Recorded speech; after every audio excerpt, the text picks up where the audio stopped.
Vamos a arrancar con lo que nos compete. Estas semanas vorágines que hemos vivido siempre es un tema de discusión, vamos a llamarle derechos humanos, pero derechos humanos, democracia, todo lo que sucede en la calle, ¿no? Pero no sin antes mostrar lo que ha traído nuestra invitada. Gracias, Ana González Villar, ya podés hablar. Bueno, hola, ¿qué tal? Gracias. No sé si ya te está enfocando la cámara. Claro, si estoy muy despeinada cuando me puse esto. Por ejemplo, es un tema que me importa muchísimo. A ver, no sé, a ver si nuestro operador del otro lado te puede hacer el favor. Te vas a ver, claro. Estos rulos y la humedad, la gripe, todo. Sí, bueno, no tengo gripe igual. Le contamos a la gente porque, claro, nosotros nos ven mirando para allá porque tenemos el tele. Por eso. Ahí está. Bueno. Nosotros tenemos un poquito de delay, pero nos vemos bien gracias al laburo de la producción. Y ahora Seba te va a pedir ahí que enfoques, que muestres el libro que se sortea hoy. Ahora siempre es el libro de hijos, el que se pueden llevar respondiendo la consigna, comentando en el chat de WhatsApp, mandando su audio al WhatsApp o escribiéndonos a Fruta Noble, ok, ahí Seba ya lo está chusmeando, lo está pispeando. Te vamos a pedir que nos cuentes un poquito de libro, todo. Sí, hermoso. Bueno, ese libro es un libro que es de producción colectiva. Lo hicimos con compañeros de Hijos La Plata, Pedro Tello, Lucía García Itzigson, Claudia Berengeri, Clarisa Swinsti. Algunos tienen unos apellidos complicados.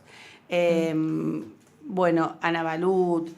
En realidad fue un proceso que tiene dos orígenes en particular. Uno, Leopoldo Brizuela, un escritor de La Plata que lamentablemente falleció, pero que lean los libros de Leopoldo porque es maravilloso. Había hecho un taller con las madres y después con hijos, más en la década del 90, para esto, ¿no? Para promover que escribamos lo que nos había pasado, sobre todo en los 90, el tema de lo testimonial, ¿no? Como recurso para poder nombrar lo que había pasado en la dictadura. Y los 90 para nosotros era muy agitado y quedó ahí, bueno. Por eso tiene un prólogo que había hecho Leopoldo en esa época y que va perfecto para lo que fue nuestra agrupación. Y con el tiempo y la pandemia, que tuvimos más tiempo, hicimos una campaña de empezar a decirle a los compañeros, compañeras, tanto algunos son escritores, otros no, la mayoría no. Esto de que escriban, que manden, o veíamos que había alguna publicación piola en las redes, y bueno, che, ¿qué te parece esto para que lo arregles? Bueno, hicimos taller de escritura, bueno, todo un proceso muy artesanal, pero que fuimos profesionalizando en esto de todos nos gusta escribir, el grupo, así que nos juntábamos y hacíamos la edición, lo tenías que devolver al compañero o la compañera a ver si estaba de acuerdo con esa edición, todo ese laburo. Y ¿cuándo fue que lo presentamos en Trabajo Social? Pues se me pasan los años como hace 2 años. Hace 2 años en la Semana de la Memoria, ¿o no? Esta semana no, la anterior. La anterior. Que Lucía, una compañera, me dice, che, ¿y si lo presentamos en marzo? Y ponele que esto era febrero. No, pero... Y bueno, desembolsamos plata nuestra, así que después, con la preventa y todo... Y ya estaba tan avanzado, claro, tiene también prólogo de María Teresa Andrueto, también, si no la han leído, léanla, porque es maravillosa, ella es una escritora, escribe mucho para niños, niñas, pero también vive en Córdoba, una genia. Y bueno, el prólogo de Teresa lo teníamos, de Leopoldo, y son más de 50, y ahora ya se sumaron más textos, y ahora vamos a hacer otra edición que se van a seguir sumando textos todos, y de hijos e hijas de desaparecidos de La Plata. Bien. Y muertos. Creo que hay uno, bueno, también presos políticos, pero son relatos, pues algunos son poesía, otro es cuento, otro es testimonio, otro es un cuento cortito. Tiene esa variedad y cuentan algo de lo que... Para ustedes casi una reliquia, se lo van de generación en generación. Bueno, claro. No solo para la sociedad. Sí. Pero también nos ha pasado que por ahí, aparte de eso, de que es algo que está buenísimo porque sí inmortaliza de alguna manera, cuando lo hemos llevado a las unidades penales a presentar, los diferentes lugares no tan típicos donde el público ya conoce, sino los atípicos, ¿Qué son? ¿Una unidad penal y cuál otro? No, por ejemplo, a escuelas escuelas en La Matanza, bueno, qué sé yo, en diferentes lugares. Es maravilloso cómo la idea de que todos tenemos un testimonio en la vida, algo que contar, ¿no? Y cómo contarlo para que también eso hace un espejo en las otras personas. La infancia hace un espejo. O sea, los textos están escritos desde ese lugar que te quedó en la infancia. Hay algo de la infancia, aunque están escritos de adultos. Sí, hay algo que justo decías y me daban ganas de preguntarte. Sí. Bueno, un poco contarle a la audiencia, digo yo. Sí, a la audiencia se dice bien. Sí. No viste que no me siento del todo hay un vocabulario que, bueno. No importa. No, yo no. No, un poco, bueno, ¿cuál es tu historia? ¿Quiénes fueron tus viejos? ¿Qué onda tu infancia en ese sentido? Bueno, aparte una infancia en momentos también de impunidad. Claro. Sí, en realidad estoy tan grande que mi adolescencia fue de impunidad. Ay, Mi bien. infancia fue, o sea, toda la primaria la hice en dictadura. Después terminé la primaria y ya vino la democracia, ¿no? Y los 90 me agarró la juventud.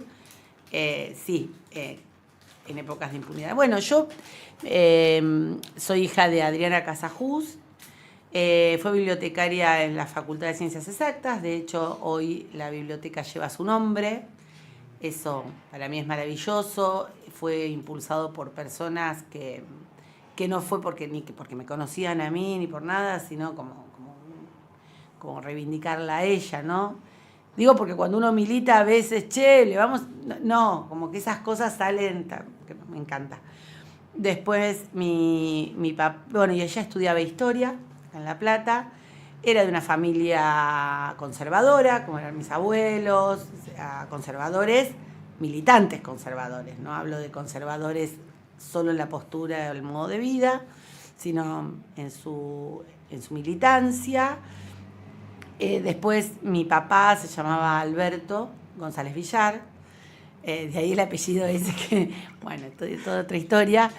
Mi papá estudió ingeniería, pero en realidad militó desde muy chico. Hizo todo, bueno, era montonero, mi mamá también, pero en realidad él hizo todo el camino de militancia por diferentes, como lo hicieron los montoneros. Muchos de los jóvenes montoneros pasó por diferentes lugares, izquierdas, ¿viste? De exploración militante. Yo siempre ahí digo, eran una generación que no habían conocido la democracia, básicamente venían de un golpe de Estado tras otro, nunca esto de lo que conoce la juventud de hoy, por eso es imposible comparar, ¿no? Lo que fue la juventud de los 70, que vivieron toda su infancia y adolescencia con autoritarismo, ¿no? Realmente esto de la libertad que dice, no poder expresarte. Y bueno, y ellos desaparecieron, mi mamá en Mar del Plata. Primero desapareció mi papá en el 76, aproximadamente en octubre. No se sabe nada de él, más que un llamado anónimo que dice que se lo llevan de Constitución. Después, bueno, yo quedo viviendo con mi mamá de forma clandestina. Esto quiere decir que teníamos que estar cambiándonos de casa en casa, escondiéndonos. Y cuando vivíamos con yo cuento en algunos relatos, no me acuerdo si pero tengo varias cosas escritas, en donde vivíamos en casas muy pobladas al principio y cada vez que nos mudamos esas casas eran menos pobladas. Quiere decir, vivíamos junto con otros compañeros y compañeras, que nosotros, los chicos que convivíamos en ese ambiente, les decíamos tíos. Y de hecho, de mi mamá después me escribe una carta donde dice, no te olvides de tus tíos, ¿no? Y me los nombra, eran tíos. Esto evidentemente hemos... Para, ¿vos cuántos años tenías, Ana, en ese momento? Bueno, 76, yo viví hasta el 77 con mi mamá en Mar del Plata, con gente del PCML, si bien mi mamá era montonera, ella desaparece con gente del PCML, del Partido Comunista Marxista Leninista. suponemos que por una cuestión de amistad de acá de La Plata, eran, por ejemplo, el hijo de Ereña Sánchez Viamonte, Sánchez Viamonte, Cecilia Guía. Porque quiero como retratarme esa infancia o bueno, y ahí adolescencia. está bien, ¿no? Y ahí... de en muchos un momento, pibes y pibas que... No, claro, ahí yo, la única que era de esa edad conviviendo ahí, primero hubo otro pibito que mataron a la madre embarazada de 8 meses, que nosotros escuchábamos, eso sí me acuerdo, ¿no? Cómo se movía el bebé en la panza, que yo, bueno, yo sé después que el cuerpo de ella lo encontraron sin el bebé, así que es un nieto. Bueno, y ese chico lo fue a buscar la abuela, después cuando lo matan al padre, lo va a buscar la abuela y yo después no lo vi más. Pero ahí quedé sola en esa, no había otros hijos. Y bueno, cuando mi abuela llama a... Mi mamá llama a mi abuela y le dice, no, mirá, es mejor que vengas a buscar a Ana por un tiempo. Era como por un tiempo hasta que yo pueda... Bueno, mi abuela cuando va con mi otra abuela, mis dos abuelas, van a buscarme a Mar del Plata, en el lugar donde que siempre eran bares, donde mi mamá le había dicho ya no estábamos. Entonces mis abuelas, imagínate, o sea, no llegamos a esa cita y esperaron hasta que, bueno, llegó después mi mamá conmigo y con Cecilia Guía y, bueno, me da mi abuela y ahí yo me voy a vivir con mis abuelos. Por un tiempo. Bueno, en hablar que yo siempre cuento que ya en esa época yo tenía un vestidito de verano y una polera roja de invierno que usaba junto cuando era invierno. O sea, no me acuerdo de otra ropa, porque por ahí tenía otra, pero claro, porque te tenías que estar mudando, entonces cada vez... Y eran hoteles, bueno, lugares muy... Así que cuando llegué al departamento de mis abuelos, que es un departamento re común, o sea, ni balcón, hoy lo pensás y... Para mí era un palacio, ¿viste? Y mis abuelos cuentan que me dijeron, bueno, yo ya ahí tenía 5 años, pero era septiembre. Ponele. En enero yo cumplía los 6. Entonces me dicen, bueno, ¿qué querés comer? ¿Qué querés? Habíamos viajado toda la noche desde Mar del Plata, ¿viste? Y yo le dije un pebete de jamón y queso y un café con leche. Vean lo que comía en los bares. En esa época, el pebete, bueno, ahora se piden otro tostado. No, bueno.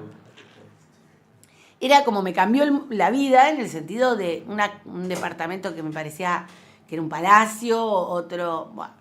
No, y ahí la infancia empezó marzo y yo tenía que ir a la escuela. Claro. Y llegó mi cumpleaños, es el mismo día que el cumpleaños de mi mamá, que era el 16 de enero. Entonces, mi mamá me había escrito una carta, mientras que en esos meses le había escrito a mis abuelos. Ahí decía que lo de los tíos, que bueno, que ya íbamos a estar juntas y que íbamos a poder tener una casa. Y pasa el tiempo, iba a llamar, una vez nos llamó. Mis abuelos se ilusionaron mucho porque en la carta le pide que manden en un paquete de arroz y con todo un montón de... La carta es impresionante, todas las estrategias que plantea por seguridad de mis abuelos, de todo, que no la vean conmigo. Y manda plata, bastante plata. Y entonces mis abuelos se creyeron que ya había podido irse, o sea, podía escapar. Y evidentemente no, después pensamos por ahí la extorsionaron con dinero. No, por ahí estas cosas las cuento, si me hago largo ustedes me cortan, pero porque me parece que hay detalles de lo que implicó para las familias y de la ilusión y la esperanza de que vuelvan o de la confusión que existía, de lo que estaba realmente pasando, ¿no? Y bueno, con y después, esta historia, sí. ¿Qué te pasa cuando alguien lo niega? Hay muchas personas que lo niegan, si se quiere, adrede, como un enfrentamiento político, como una cuestión de creo, pero hay gente que también dice, bueno, no, yo no lo vi, no creo, es algo que estuvo en el pasado, etcétera, etcétera. ¿Qué te pasa? Mirá, te hierve la sangre, te da ganas de educar, hay como una idea. A mí me dan ganas de educar. Yo soy muy, sin ofender a nadie, evangelista. No, pero, claro, no lo digo... Profeta, como no sé, pero sí. Yo tengo una cosa de... Pero también yo viví 16 años en Villa Langostura. Y era, o me volvía, o me adaptaba. O sea, a mí me han dicho, tus papás deben estar en Europa. Una que era jefa mía, cuando yo le conté que tenía que ir a dar declaración testimonial y qué sé yo. Esa misma persona, digo como ejemplo, esa misma persona, una vez un viceintendente, que era muy piola, me invitó a un acto del 24 de marzo, el primer acto que hacía la municipalidad, que se llenó de gente que no quería ir, pero que era un acto institucional. Las fuerzas vivas del pueblo estaban en el centro de convenciones lleno. Y yo cuando vi, encima cuando me siento, de las fuerzas vivas me tocó toda la militarizada, que allá está todo, porque es Gendarmería, todos verdes, y yo les digo, este es mi grupo, les digo, ¿viste? Cuando me toca sentarme ahí adelante, hola chicos, era tremendo. Pongan a alguno de los que no quieren estar acá. No era nadie de los que estaban ahí, menos el papá de mis hijos en ese momento, y 2 amigas valientes, el resto de mis amigos dijeron, bien, pedo, vamos a un acto de la municipalidad. Pero fue muy fuerte porque yo llevé un texto que tengo, que no está acá, que es muy contundente, esto que un poco les estoy contando, y es hablado desde la infancia, se llama Rompecabezas. Es muy fuerte el texto, muy fuerte. No es fuerte nivel de pega abajo, pero es contundente. No tiene... Y la gente lloraba, o sea, ¿viste? Los que... Era tremendo. Se sorprendieron. Claro, o sea, era tremendo lo que sucedió. Después, viste, los medios de allá, todo, se replicó por miles. Yo ya hacía bastante que vivía ahí, ¿no? La primera vez que hacía una cosa así, siendo docente del colegio. De hecho, la directora del colegio me dice, ¿podés creer? Me dice antes que me obligaron a ir al acto de mierda, el 24 de marzo. ¡No! Me dice la directora de la escuela y yo docente ahí en la escuela. Sí, a mí también me invitaron. ¿Y vos por qué? Y le digo, no, porque yo... No. Bueno, después... O sea que no siempre sabía fue... cómo pedirme perdón, ¿entendés? O al menos en tu historia, a pesar de que ahora está más presente, si se quiere, siempre estuvo este discurso más negacionista. Mucho. Mi abuela, claro, mi abuela no es que obviamente no era negacionista, No. pero a mi abuela, qué sé yo, le daba, por ejemplo, mi tía, la hermana de mi mamá, nunca se habló más en mi casa tampoco, del tema. En la casa de mis abuelos era, no hay que hablar de esto porque hace sufrir, entonces de esto no se habla. Entonces durante años yo pensé que era la única que le había pasado en el mundo, hasta que me encontré con los hijos, y no hablaba, yo me había silenciado. Pero bueno, también me había silenciado por esto desde que mi mamá no me deja juntarme con vos en la primaria hasta pasar a un colegio secundario, que era el Monseñor Plaza, que había sido colaborador de la dictadura, era como el director de esa escuela, el Estrada, y todo lo que implicaba eso de exponerme, no sé, yo dejé de hablar del tema. Y ahí, Ana, me decís, dejaste de hablar, ¿y cómo fue el proceso de ir reencontrándote con esa historia y el momento más de encontrarte con los hijos, del armado de la agrupación? Bueno, por eso hasta los 23, 24 tenía diferentes síntomas, que eso también es tremendo, ¿no? Cuando uno no... no quiero hacerla larga, pero porque iba a contar algo de mi tía, que mi tía me explica, la única vez que me explica la situación, bueno, dice, lo de tus papás es como los drogadictos ahora. Esa fue la explicación tremenda. No, hola. Así como, ¿entendés? Desaparecen un día. Claro, bueno, por eso mi familia, pobres, también con mucho dolor. Bueno, y tenía síntomas, como por ejemplo, que suena el portero eléctrico, y yo tengo una tía por parte, o sea, la ex esposa de mi tío, se llamaba Adriana como mi mamá, y usaba el apellido de casada de mi tío. Entonces yo, ¿quién es? Distraída, chica, Adriana, y yo pensando que era mi mamá. Digo, mucho tiempo es tremendo transmitir lo que implica un duelo de una persona desaparecida. O sea, vos tenés que decidir que se murió, porque no te lo va a decir nadie. O sea, te lo dice el Estado reconociendo las políticas. Pero pasaron muchos años para eso. Por eso yo digo, esto no nace en el 2003, yo le agradezco a Néstor, todo, pero nosotros hemos vivido un calvario hasta antes del 2003, en ese sentido.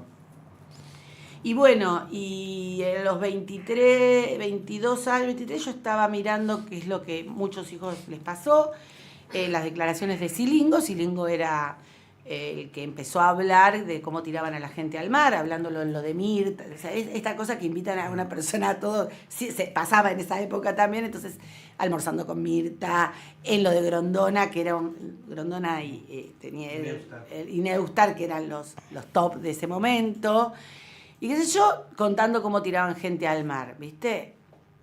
Y ahí también en el programa de Grondona, una vez va Eve de Bonafini con Lucía García Itzigson, que es ahora mi amiga, y cuenta que los hijos de La Plata se habían empezado a juntar.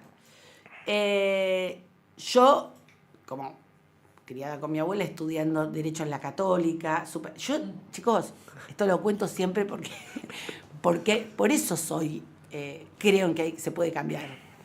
Y me encanta, yo voté al Sogaray a los 18 años. Al Sogaray era, bueno, digo sí, por la duda. Entonces, claro, digo porque el proceso fue rapidísimo. Eso fue, claro, la vez que...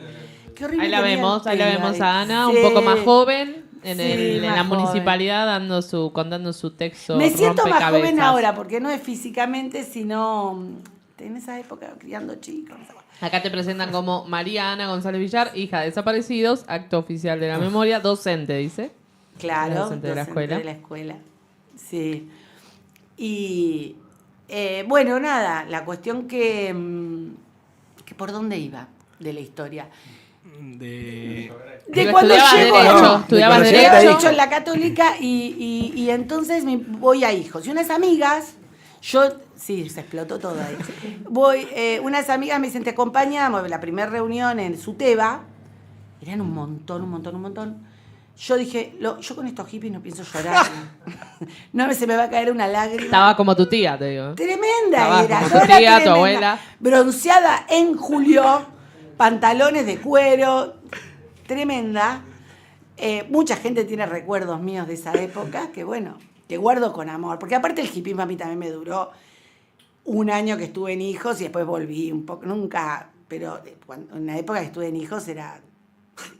No. Me quería vestir bien, Bueno, no eran hippies todos tenían una historia. Y llegué y no me fui más. Esa parte siempre me emociona. Yo llegué a hijos. Lucía me abrazó, aparte de esto, viste que el trabajo social también te abrazan mucho. Sí, yo en esa época no me juntaba con gente que te abrazaba.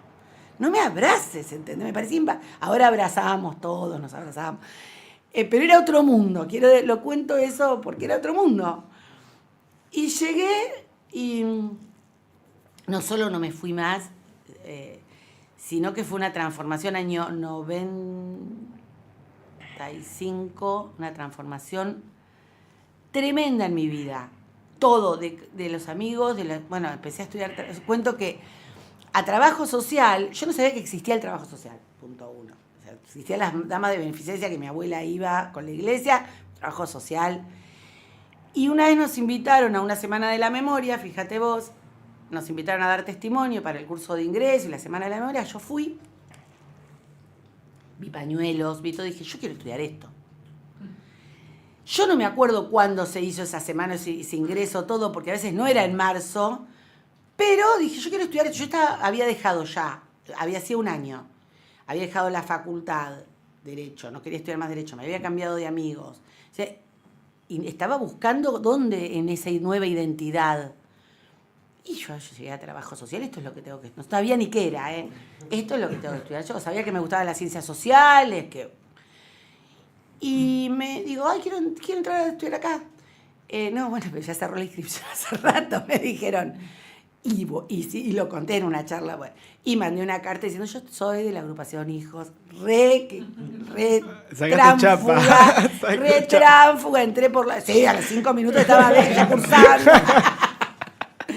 Y bueno, y ahí tuve mi militancia estudiantil, después yo empecé a militar en otro lado, y esa fue y hoy volví, es increíble.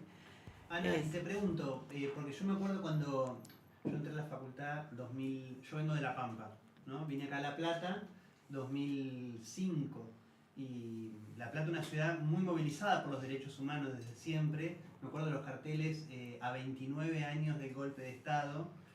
¿Cuánto tiempo pasó que ya estamos 48 años? Me estás matando. Eso es lo que más me deprime de todo. Y se me 48. Pensar, ¿cuánto tiempo pasó? Y sobre todo, generacionalmente, ¿cómo ves vos hoy que los chicos de, no sé, 16, 17, 18 años ven esa etapa? ¿Qué cosas tienen en mente? ¿Si quedó muy lejos? ¿Si está presente? Lo que pasa que es... A ver,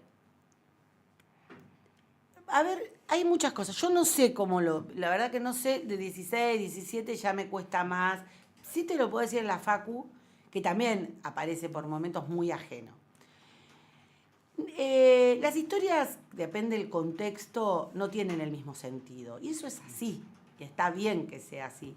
Yo no pretendo que ellos vivan a los desaparecidos como los vivimos nosotros, ¿sí? Pero estoy pensando mucho esto, de todo lo que nos está pasando, y por ahí lo que sí pienso, que sí lo que cambio, que para nuestra generación, a pesar de lo que significó lo demoledor que fue la dictadura, nosotros como jóvenes éramos utópicos. A pesar de esa, o sea, no nos resignábamos a esa derrota, y para nosotros reivindicar la lucha, sobre todo en La Plata, o por lo menos la juventud que nosotros reivindicábamos, hablábamos de quiénes eran esos compañeros y compañeras, cuál era el proyecto de país que se había truncado con la dictadura, ¿no? Hasta un proyecto, te diría, de mundo occidental, ¿no? No voy a hablar porque los armenios ya se me todo lo que hablaste hoy es como, claro, es al mundo al que nosotros accedemos culturalmente, que venía de intelectuales, de cómo vos que sos sociólogo, ¿no? Quiénes éramos, a quiénes leíamos, y que a veces la academia no reconocía, Fanon, ¿viste? ¿No? ¿Quiénes eran?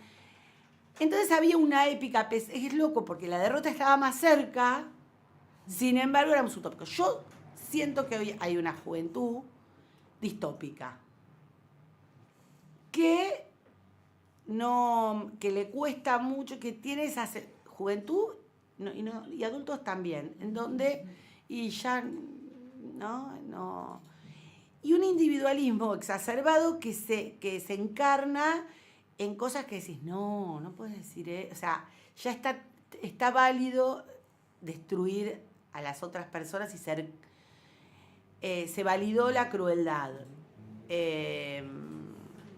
Entonces, claro, por ahí a mí me parece, no te puedo decir si es un error o no.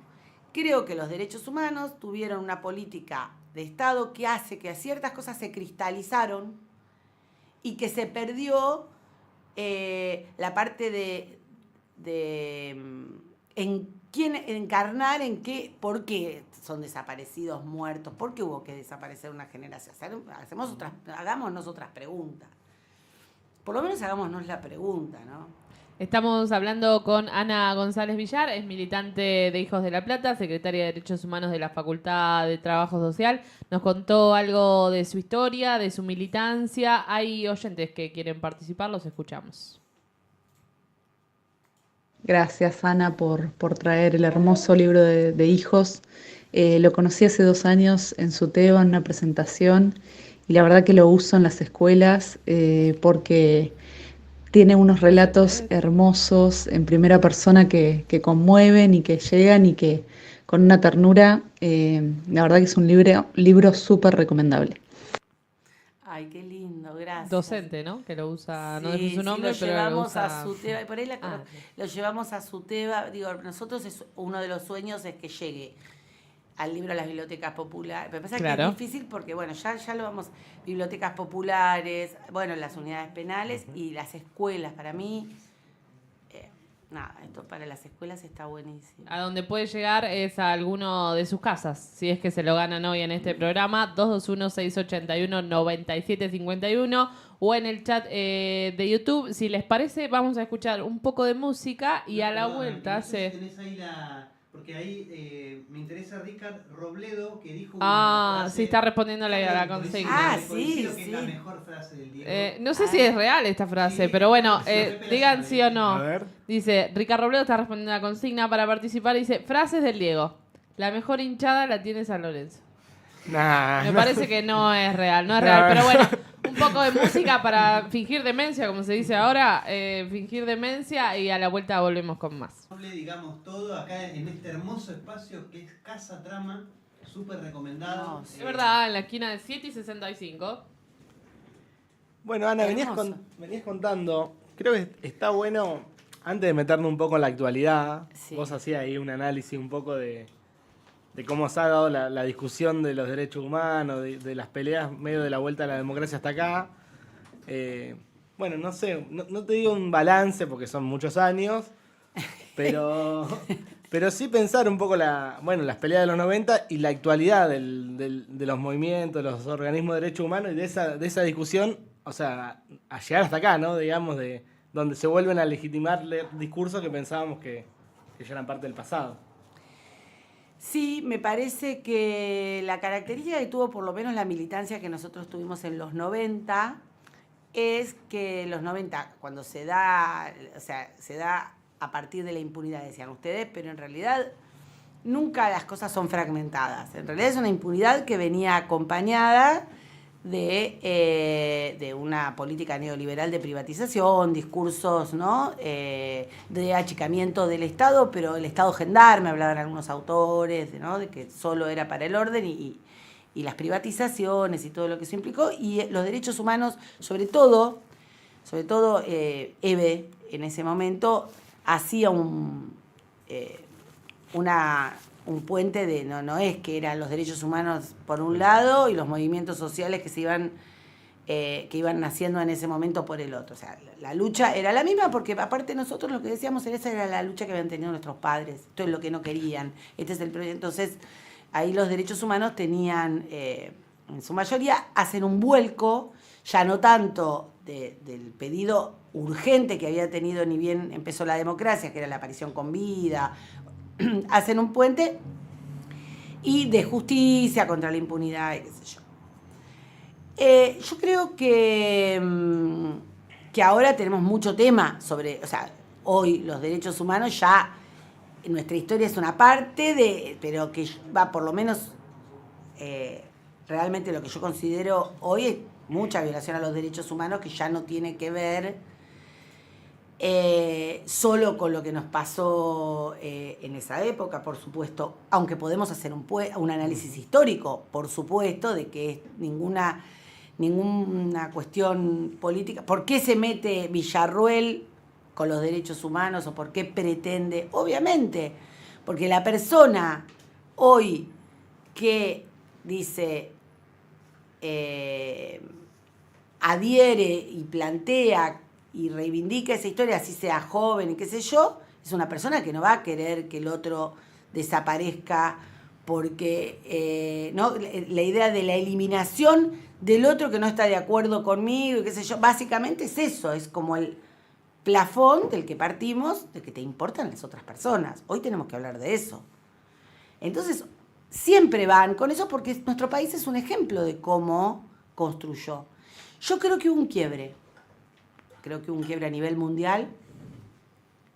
Creo que ese quiebre tiene que ver mucho con la pandemia. Perdón, dale, pregúntame. No, porque yo por ahí me deliro un poco, porque estuve pensando mucho tiempo sobre esto.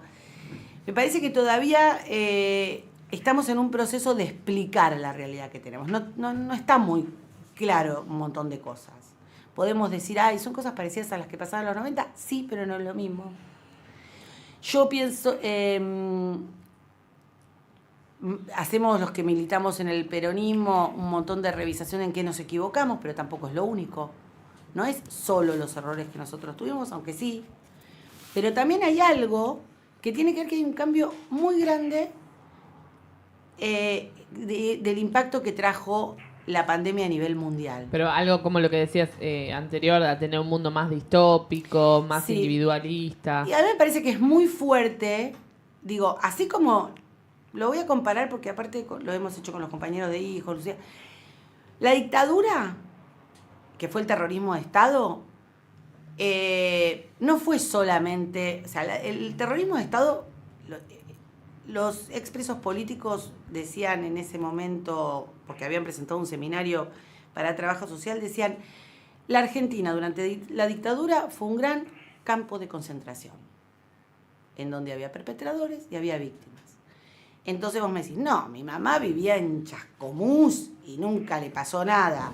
Claro, pero si tuvo tu mamá que mandar a alguien a estudiar en ese momento, es probable que le hubiese dicho, no, mirá, a La Plata no vayas a estudiar. O tenía un vecino que sí, el hijo había ido a estudiar y había desaparecido. Digo, Claro. hay un efecto expansivo de lo que es el terrorismo de Estado que sí afecta a las subjetividades de las personas. Y eso se tuvo que reconstruir después. ¿Por qué lo traigo? Porque creo que la pandemia es algo parecido. En los 80 se decía, tenemos que recomponer el tejido social. ¿Por qué? Y porque hubo un vecino que se cerró las ventanas cuando a plena luz del día hacían un operativo al lado de la casa, porque hubo otro que vio cómo se llevaban a una pareja en plena luz del día y se quedó con esa sensación de no poder contarlo, porque alguien tuvo un compañero de trabajo que lo tenía en la agenda y rompía la agenda por miedo a que si el compañero de trabajo había desaparecido, lo encuentren en la agenda, ¿no? Ese terror que es muy difícil de relatar porque es el mismo terror que hoy decís, che, si digo tal cosa, te pueden, o sea, hay gente, esto que pasó la otra vez, no, yo no voy a la marcha, ¿por qué se llevaron al de la empanada, al estudiante, a representantes de la sociedad? Porque esa gente dice, yo voy caminando y me llevan por la calle, no voy a una marcha. Una cosa es que se lleven a los militantes. Bueno, pero son militantes. Pero para la sociedad, que se lleven al de la venta de empanadas, o a la jubilada, o al que, ¿no? Al pibe músico que bajó del tren. El terror expansivo es distinto. Estamos hablando de los 33 detenidos que tuvo la represión me del fui miércoles para ese- pasado mientras se trataba en el Congreso de la Nación la ley bases y el paquete fiscal. 33 que, bueno, quedaron 16 y luego de esos 16 fueron liberados otros 11, pero que sí continúan acusados, más allá de la prisión preventiva o no, que era el pedido que hizo el fiscal Stornelli, que de alguna manera fue... para respaldar esta comunicación que hace el gobierno nacional respecto de que eran quienes estaban intentando hacer un golpe de Estado, de esa forma, con esas palabras. Sé que esta semana hubo una conferencia de prensa, la Comisión Provincial por la Memoria, donde se juntaron todos los organismos de derechos humanos, organizaciones políticas, sociales. ¿Qué les generó? ¿De qué hablan? ¿O cómo piensan para encarar nuevas movilizaciones? Mira, en esa conferencia de prensa en realidad surgió lo urgente, que era que, por favor, liberen al resto de los detenidos que sin causa, entonces se habló de la urgencia. Ahora se está armando una coordinadora, que en los 90 también existía, o sea, volvimos a armar determinadas cosas que son herramientas, pero obviamente los análisis hoy no son homogéneos porque las estamos construyendo colectivamente. No pensábamos que íbamos a tener que empezar a hablar de esto. Claramente lo que... No lo pensaban. Cuando ganó... claro, pero... Milei decía, bueno, no... Sí, obviamente que todos pensaban, pero no es que te adelantás y decís, che, vamos a hacer una coordinadora por las dos que... O sea, hasta que no aparece la... Todo esto es así. Me parece como que obviamente todos estuvimos atentos con un montón de cosas, pero es inabarcable todo lo que sucede, ¿no? Primero fueron... Vos fíjate que va por etapa. Primero los despido. 800 vamos a despedir. Entonces, bueno, hoy tenemos que poner como en agenda esto y pensar qué, cómo ahora, cómo lo hacen ahora. Y tratar de poder adelantarse, porque siempre te sorprenden, porque tienen el poder, básicamente, tampoco porque son unos genios. Pero cuando vos tienes el poder, claro, entonces empiezan otros métodos. Métodos también tomados de otros lados, métodos... ¿no? Una de las cosas sí es que esto, ¿cómo hacemos para movilizar y acompañar a las personas sin evitar el miedo y la seguridad para que la gente no se aterrorice y no se inmovilice? Eso es eso, pensar en la seguridad, ¿no? De las personas. Y ahora eso, no sé, no te digo más porque ahora el martes hay una reunión, así es como que estamos empezando. Hay una coordinadora en Buenos Aires que se está juntando. Viste que en Capital pasa todo también. Y la coordinadora que se está juntando en Capital, esta es como de alguna manera una continuidad en La Plata, una sede. Entonces no es que la idea es decidir sobre lo que se... Claro. Hay una comunicación ahí. Vos usaste dos conceptos que me resultan interesantes y digamos cómo el gobierno actual los pone en relación, que es esta idea de individualismo que se propone a la sociedad y que sálvese quien pueda, pero individualmente, y por otro lado el terror, ¿no? De bueno, no te movilices porque vas a ir preso. ¿Cuál es el combo que se arma con exacerbar el individualismo y promover el terror en la sociedad? Por eso, porque yo venía diciendo esto, que para mí eso empieza a suceder en la pandemia, ¿no? O sea, aunque vos seas... el negacionismo vuelve a surgir en la pandemia. Los que tomaron la calle fue la derecha. Nosotros nos cuidaron esto, ¿no? Quédate en casa, cuídense, eran con nuestras consignas. Sí. Las consignas de ellos, esto no pasa. Esto es mentiras, nos están Bandera encerrando, argentina. la libertad. Y concretamente la gente lo que planteaba para la persona que lo viví, sí, yo quiero libertad. Vive de 14 años, empezó la pandemia a los 14 y la terminó a los 16. La pasó Hubo muy mal. 2 años de su vida. Un tipo de 75 perdió 2 años. O sea, está bien, no se murió todo, pero 2 años en los 75, a los 74, a los 5. Digo, 2 años tienen un valor que no lo tienen, ¿no? Entonces, para mí, esto, o la denuncia al vecino. Si ves que un vecino... eso a mí, te digo, más que a mí en particular, y ahí te hablo de individual, porque sí era individual, si bien nosotros hacíamos Zoom, hicimos la caravana, sacamos los pañuelos a los balcones, tratábamos de mantenernos unidos. Sí. A mí, la idea de que te pueda denunciar un vecino me generó los peores momentos, o sea, me generó una cosa espantosa. Yo no puedo creer que estemos haciendo campaña para que tenga que... ¿Entendés? Al que está horrible. Esto de las fiestas clandestinas. Entonces se vivió, la necesidad de libertad era concreta. Yo no estoy diciendo no estoy haciendo un juicio de valor. Digo que eso sucedió. Y ese impacto fue mundial. Todavía no creo que tengamos una lectura de lo que significó en cada uno de nosotros y de las personas el impacto de la pandemia. Entonces, no sé opinar, hoy no te puedo decir. Me parece que hay que empezar a pensarlo. Y creo que hoy, aprovechando eso, no van ya por el Estado, van por lo público. Lo público es mala palabra, no el Estado solamente. Y eso es lo peligroso de esta época. Aprovechando gente que estamos rotos como sociedad, como se dice ahora, ¿no? ¿Por qué lo público y no el Estado? Porque, viste cuando Milei decía, se puede privatizar hasta la calle mía, que, bueno, fíjate todo lo que puede generar eso, esto, lo que es mío, lo que es mi parte, lo que es... yo ahora no lo recuerdo, pero venía escuchando un ejemplo, cuando venía escuchando la radio se me había ocurrido un ejemplo. Radio Nacional deja de transmitir en el interior y hubo, fíjate, un ejemplo es, en Neuquén,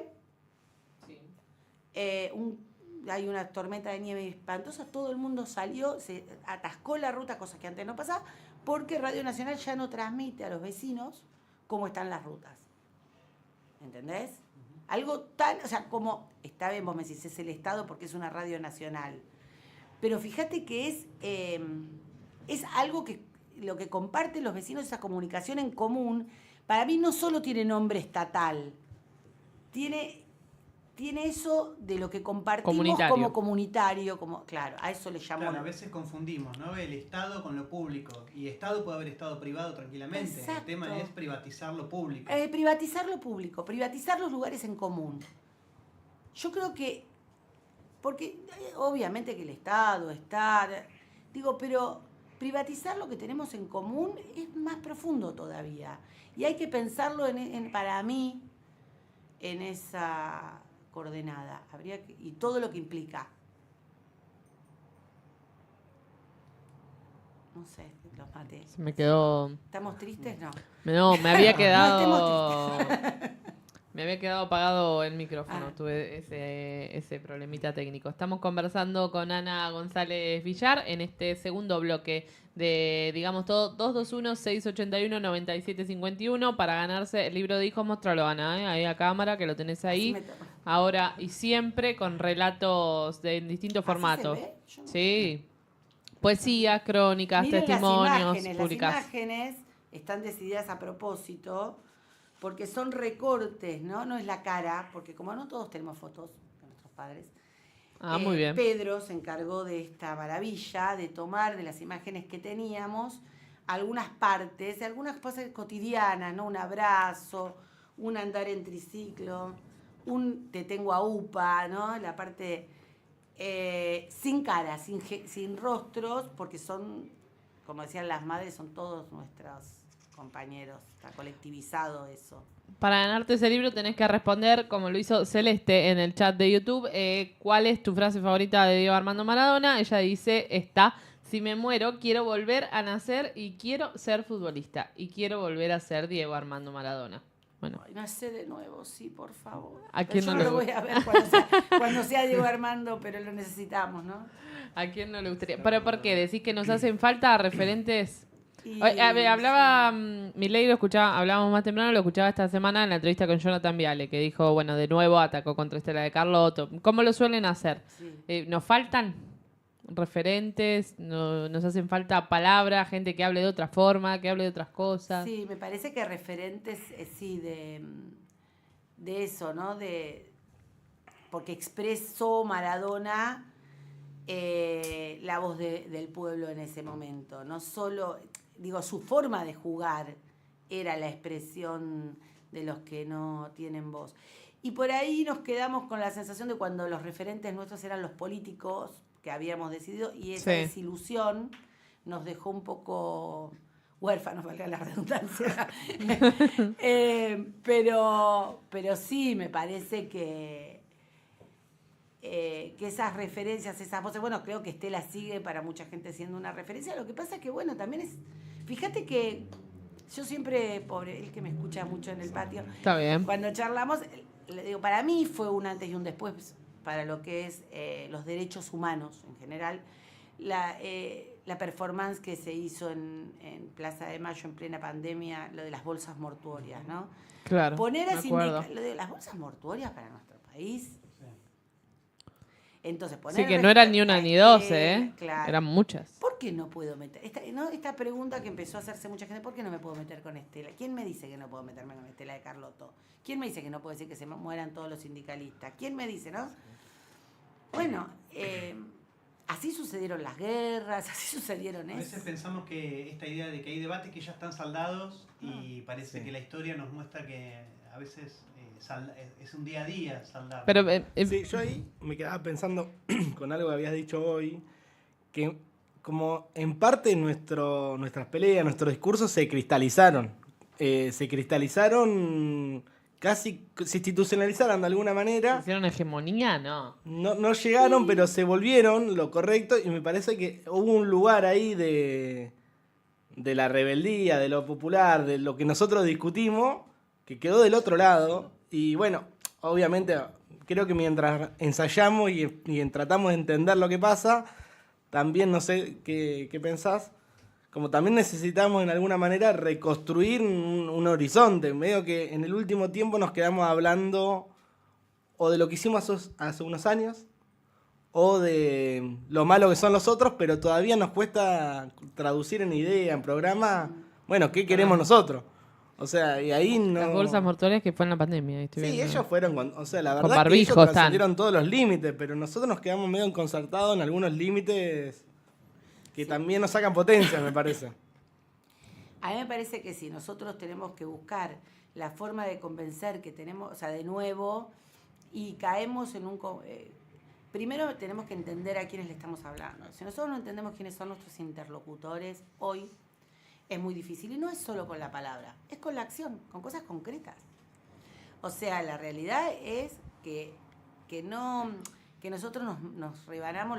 Igual a mí me pasa todo el tiempo. El otro día decía en la reunión, tenemos que poner la consigna libertad a los presos políticos. Y yo ya ¿viste? No me Sí. quedo conforme, porque digo, está bien, sí, en términos... Son presos políticos. Son presos políticos. Conceptualmente todos nosotros entendemos que son presos políticos. Pero estaría bueno poder hacerle una bajada de esa consigna o pensar cómo planteas que aparte de ser presos políticos son representantes de la sociedad, que lo que se intenta es que no es esa persona, sino esto que te decía o lo que dije hoy, ¿no? Se intenta amedrentar, disciplinar, entonces es más complejo, ¿no? Pareciera que si pones presos políticos hasta Ya está. la gente es muy... Está partidizado. ¿No les pasa? A mí me pasa con los... Son literales. Hay literalidad. No sé, acá está una compañera. Hay una literalidad. Entonces, presos políticos, por ahí muchos te pueden decir, son políticos. Bueno, si son políticos, que estén presos. Te juro, pasa. Entonces, ¿cómo? No, nosotros queremos decir... Estamos hablando del derecho a la protesta. Claro, el derecho... No. Pero bueno, ¿y qué tenés que hacerle una clase de lo que implica ser preso político? Eso me preocupa. Por ahí tenemos que nombrar de las cosas de otra manera. Que nosotros entendemos. Es como a mí cuando me dicen palabras de las que se usan y yo no entiendo nada. Y bueno, todos lo entendemos. Claro, pero soy de otra generación. Entonces, ¿por qué voy a usar conceptos de mi generación para explicar la violación a los derechos humanos? Pensemos otras cosas. ¿Cómo se llama que te lleven por la... No hay democracia, ¿no? No sé cómo se le llama.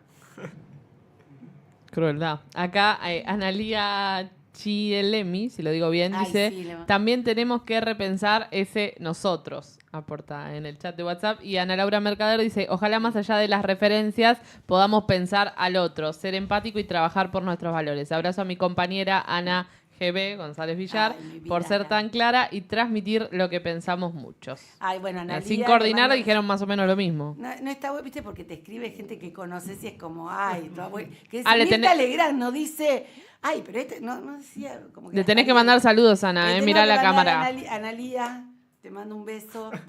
Gracias por... Y Ana Laura, todas las sanas, Sí. pues somos un grupo, nosotros somos... A Analía le voy a contestar, nosotros somos las sanas. Ah, muy bien. No, y Ana Laura Mercader, que es compañera de hijos y también escribió algo hermoso en este libro y que la amamos. 2 minutos te quedan, Ana, para hacer tu reflexión final en este Digamos Todo. Digamos todo creo que es digamos todo. Dije todo. No, me parece que hay que empezar a generar comunidad, como se dice muchas veces, empezar a generar situaciones colectivas. Hay que volver a...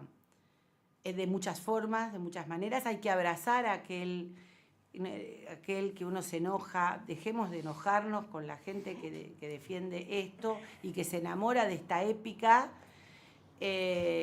Y bueno, hay que empezar, no sé si hay que empezar de nuevo de la misma forma, pero hay que empezar de nuevo como sociedad a que esto sea diferente y a enamorarnos con un futuro revolucionario en ese sentido. ¿Qué es lo revolucionario hoy? Me preguntaría. Y lo dejo como para pensar lo que queda el fin de semana largo. Ana González Villar, militante de Hijos La Plata, secretaria de Derechos Humanos de la Facultad de Trabajo Social. Gracias por venir. A ustedes.